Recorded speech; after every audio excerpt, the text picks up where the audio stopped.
Imagine waking up tomorrow morning and seeing this headline everywhere.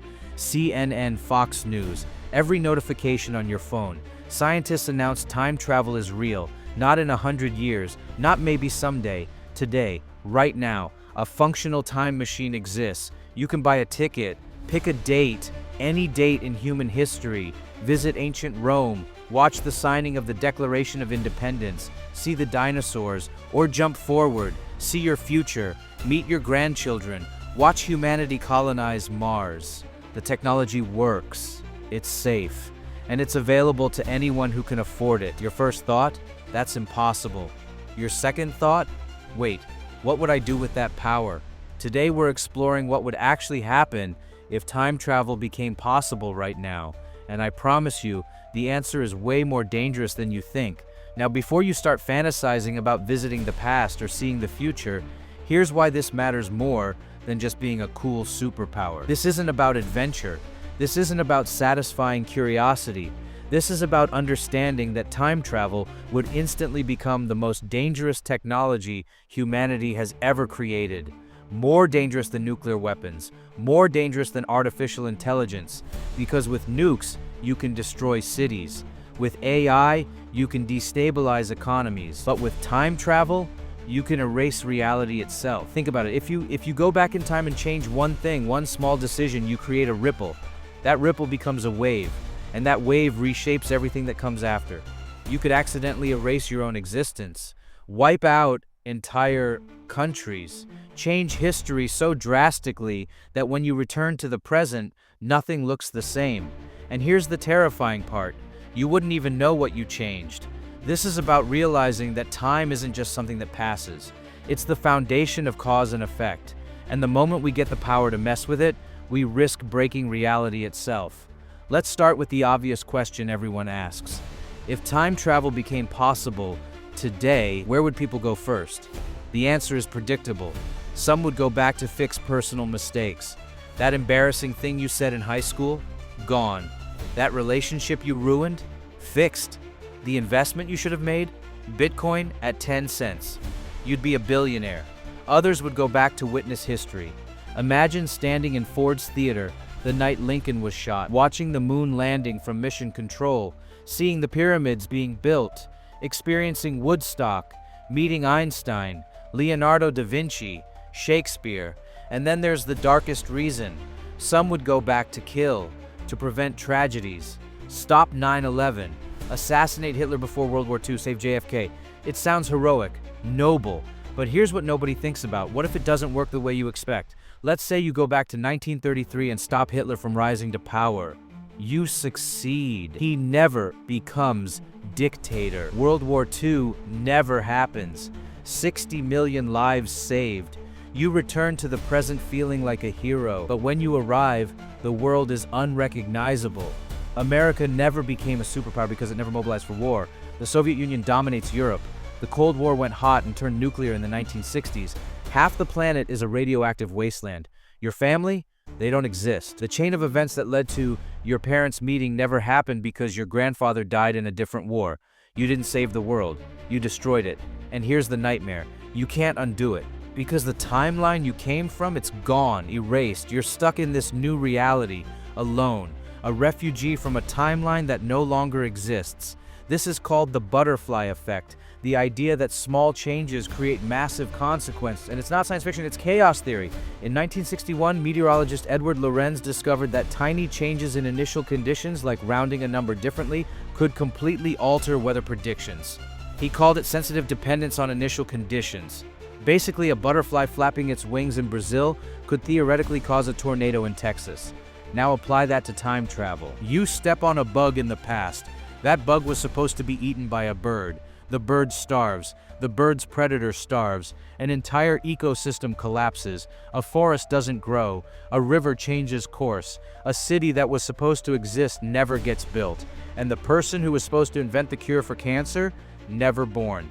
One bug. Entire futures erased. But here's the question that really messes with your head. If time travel became possible today, would the past even be safe to visit? Think about it. If you can travel back, so can everyone else. Imagine thousands, maybe millions of time travelers all descending on the same historical moments. Ford's Theater on April 14th, 1865. The night Lincoln was shot would be packed with tourists. You'd need security, crowd control. Tickets sold out months in advance. The signing of the Declaration of Independence, you wouldn't be able to see through the crowd of people holding up smartphones, trying to get the perfect selfie with Thomas Jefferson. History wouldn't be history anymore. It would be Disneyland. And here's where it gets dangerous. Some of those tourists wouldn't just watch, they'd interfere. Someone tries to save Lincoln. Someone else tries to stop them because they want history to stay the same. Fights break out, chaos, and suddenly the past isn't a fixed record. It's a battlefield where different groups are fighting over what should have happened. Now let's talk about the economics. If time travel became possible, who controls it? If it's a private company, they'd charge a fortune. A trip to ancient Rome? $10 million. Want to see dinosaurs? $50 million. Only the ultra-wealthy could afford it.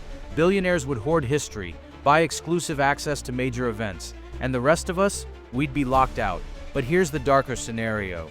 What if governments controlled it? The US military could send soldiers back to win wars they lost, change outcomes, rewrite defeats into victories. China could go back and alter their history. Russia could undo the collapse of the Soviet Union. Every country with access to time travel would use it to gain advantage. And if one country changes the past, others would go back to stop them. You'd have time wars, battles fought across centuries, agents sent back to sabotage each other's missions. History would become a weapon, and reality itself would be the casualty. If that makes you realize that some technologies are too dangerous to exist, that some powers shouldn't be in human hands, hit that like button. Because time travel isn't just about adventure and fixing mistakes. It's about whether humanity is mature enough to handle a tool that could unravel existence itself. Now here's where this gets really dark. Let's say time travel becomes possible and someone goes back with the worst intentions. Not to explore, not to learn, but to conquer. Imagine a dictator with access to time travel. They could go back to key moments in history and insert themselves. Fund their younger self. Give them advanced technology, knowledge of future events. They could become the richest, most powerful person in history. And by the time you realize what's happening in the present, they've already rewritten centuries. They've built an empire across time. You can't fight them because they've had decades, maybe centuries, to prepare. They know every move you'll make before you make it because, to them, it already happened. You're not fighting an enemy, you're fighting someone who's already won. Or worse, what if someone goes back and introduces technology too early? Imagine giving nuclear weapons to the Romans, handing machine guns to medieval armies, teaching ancient civilizations how to split atoms. You'd accelerate humanity's destructive power without giving them the wisdom to use it responsibly. Civilizations would collapse, entire eras would be wiped out, and the timeline you return to wouldn't be advanced. It would be scorched earth, because humanity wasn't ready. But here's the part that should terrify you. We might not be ready now. If time travel became possible today, in 2025, are we responsible enough to use it? We can't agree on climate change. We can't stop wars. We can't even regulate social media without it tearing society apart. And we're supposed to be trusted with the power to rewrite history? The moment time travel is invented, someone will abuse it. Guaranteed. But let's flip this.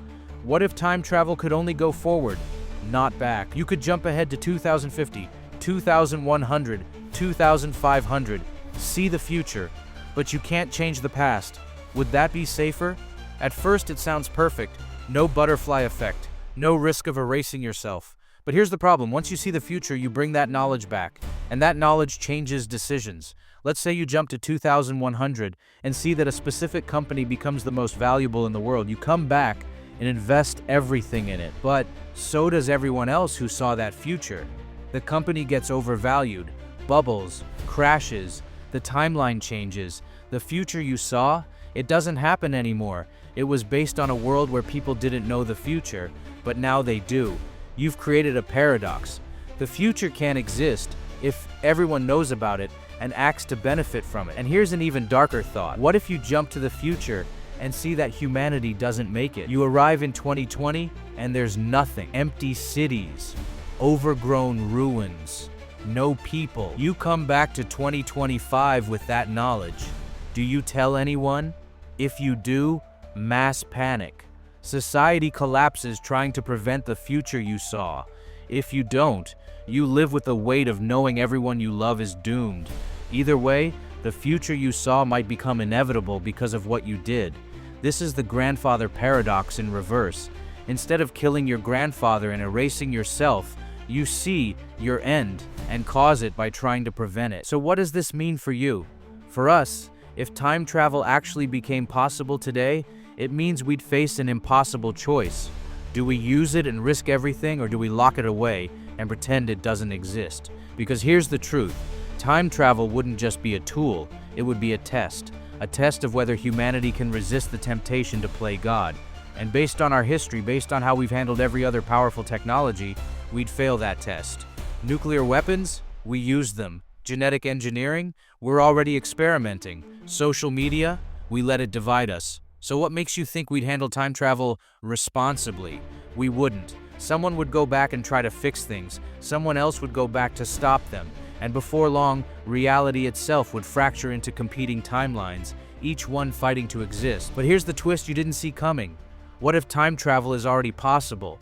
What if it's been invented in the future, and people are already here, walking among us, trying to fix things or prevent disasters? There's a theory in physics called the Novikov self-consistency principle. It says that if time travel is possible, the timeline would naturally prevent paradoxes. Anything you try to change in the past would fail because it already didn't happen. You'd be stuck in a loop, unable to alter anything. And here's the creepy part. What if every major disaster, every close call, every moment in history where humanity almost destroyed itself but didn't, was because time travelers intervened? The Cuban Missile Crisis, the near misses during the Cold War, the moments where nuclear war almost started but didn't. What if those weren't luck? What if someone from the future stopped them? And if that's true, it means we're living in a timeline that's already been edited, already been guided, and we don't even this. Time travel might sound like the ultimate freedom, the power to fix mistakes, to see the future, to live forever by jumping through centuries. But it's not freedom, it's responsibility. Responsibility that no human, no government, no corporation should ever have. Because the moment you step into a time machine, you're not just risking your life, you're risking everyone's existence. Every decision you make ripples forward and backward. And the truth is, we don't understand time well enough to mess with it. We barely understand cause and effect in the present. How are we supposed to manage it across centuries? We can't. And maybe that's the real answer. Time travel shouldn't become possible, not because it's impossible, but because we're not ready, and we might never be.